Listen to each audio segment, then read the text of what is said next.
Okay, perfect. Thank you, Olga, for the introduction. Just repeating what we're going to be talking about today. We're going to discuss developing semantically augmented graphics as visual standards for anatomical knowledge representation. I'm going to acknowledge my collaborator and our principal investigator, Melissa Clarkson, who's responsible for many of these ideas we're going to present today. If the talk seems a little conversational or not well polished, I apologize for that. I'm a last minute speaker substitution, so bear with me. And with that in mind,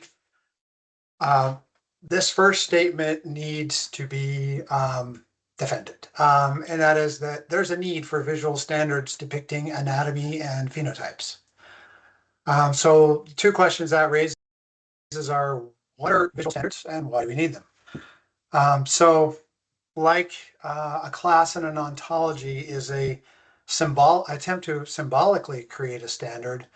Well, let's say this, sorry, let me say that anything that's a picture or a graphic is visual in nature, but like a ontology class is a symbolic standard, we're talking about graphics that attempt to be a visual standard for a set of entities in the real world or a class of things. So here's an example on the screen.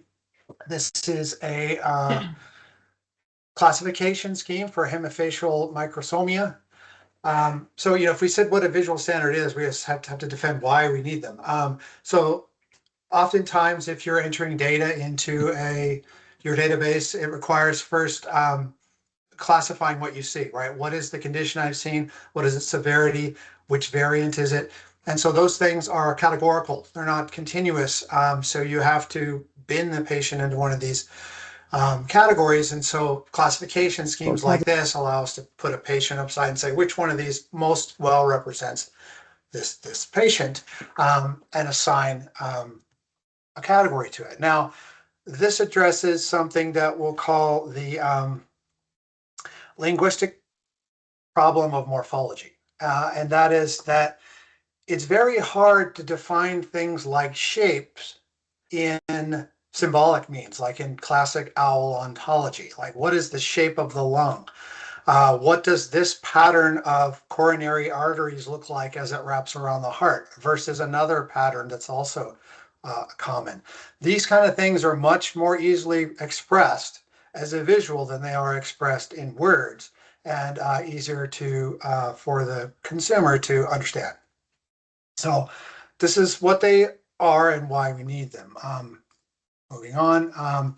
So what our group is trying to do, we develop libraries of these graphical standards, where a library is a set of variants of a phenotype or condition that we want to be able to distinguish between. And you'll see our graphics here look to be simplified in many ways. There are line drawings, there are black and white.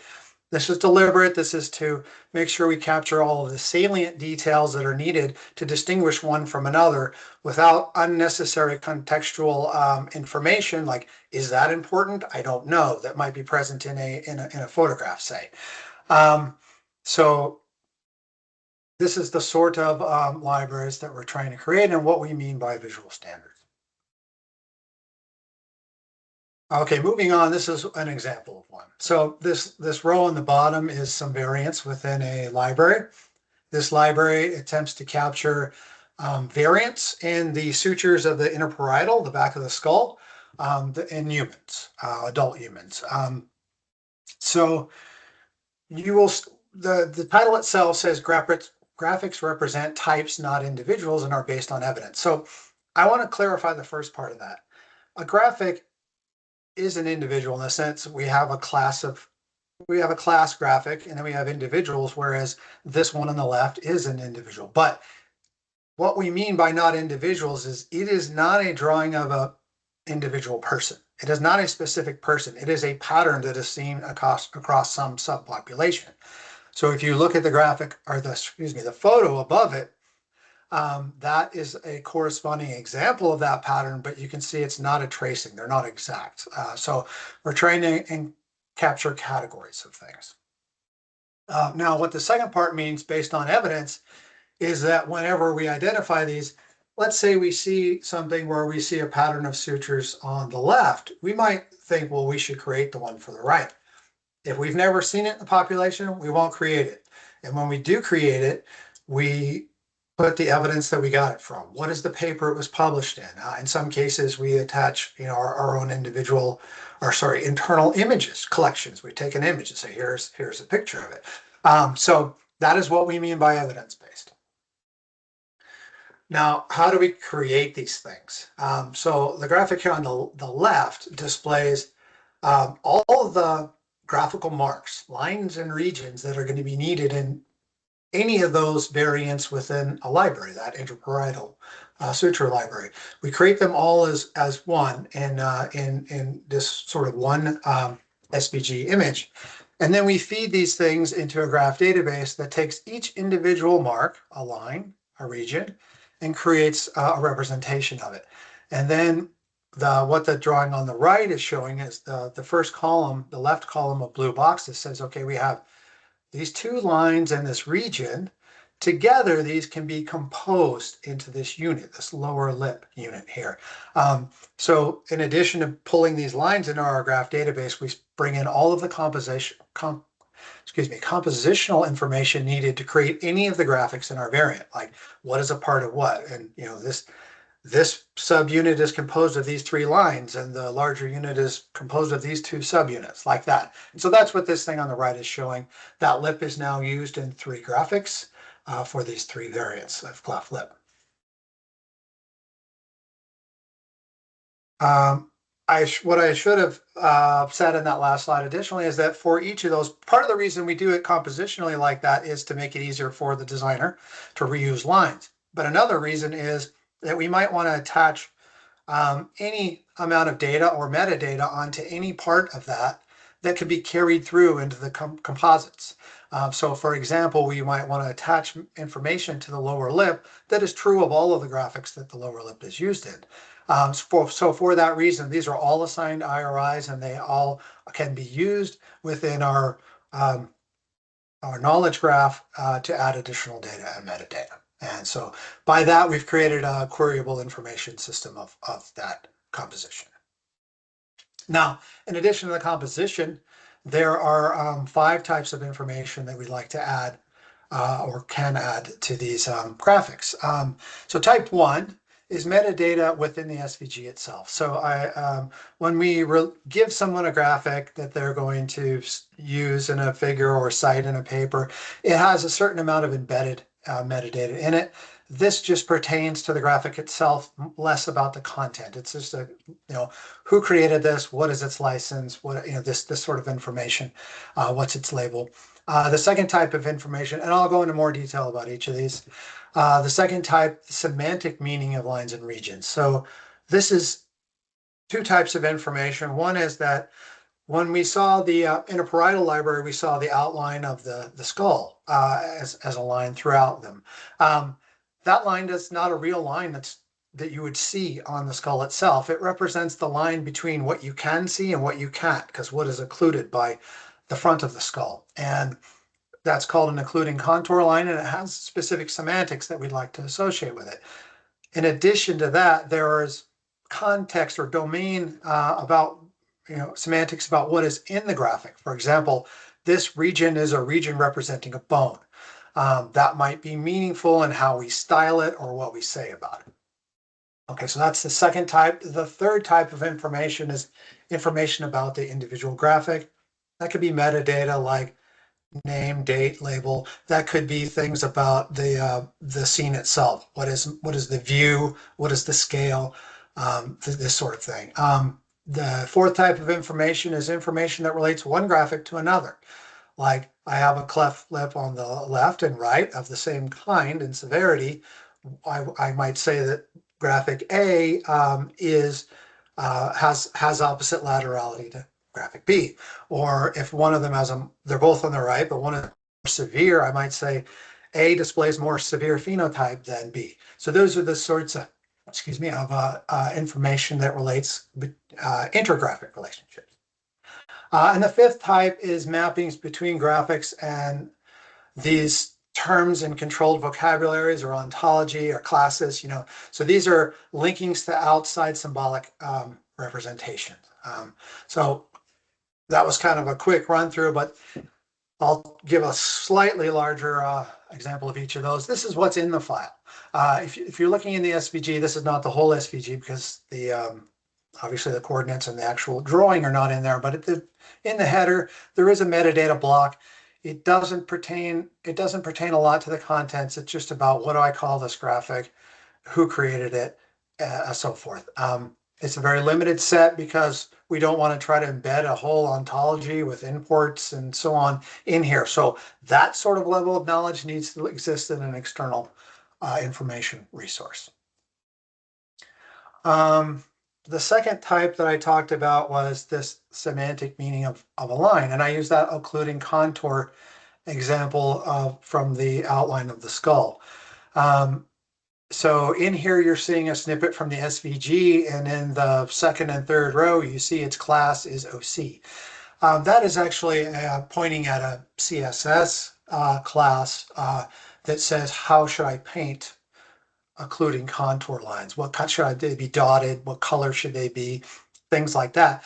But in the ontology, in our graph knowledge base, there's more to it than that. It actually says, no, this is that OC is a short symbol for occluding contour. Here's a definition of what that is. Here's why, why it's being applied to that line.